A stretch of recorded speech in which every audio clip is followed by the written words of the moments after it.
kapanalig, GNT Rider tayo ngayon.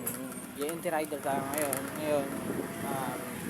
Muna Monday to Saturday, ito yung panin natin sa paglingkod sa pamilya. Tuwing Sunday naman tayo kasi isang youth leader.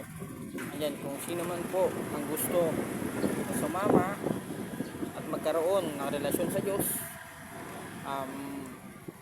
PM lang po, okay, para po maintindihan natin. Papaliwanag is not about religion, it's all about relationship, no?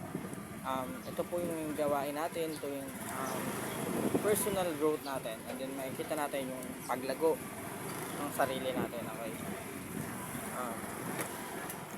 Yun nga po, at always remind na binigyan tayo ng Diyos ng isang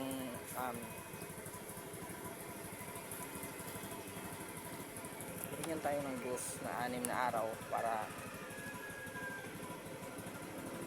magtrabaho. Ang kailangan lang natin gawin, which is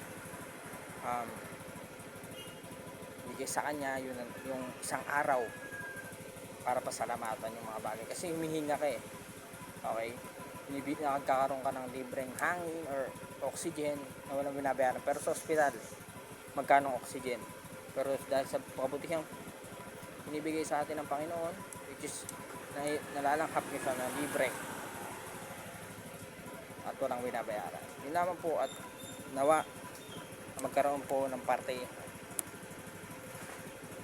ang Panginoon sa inyong mga buhay. God bless everyone.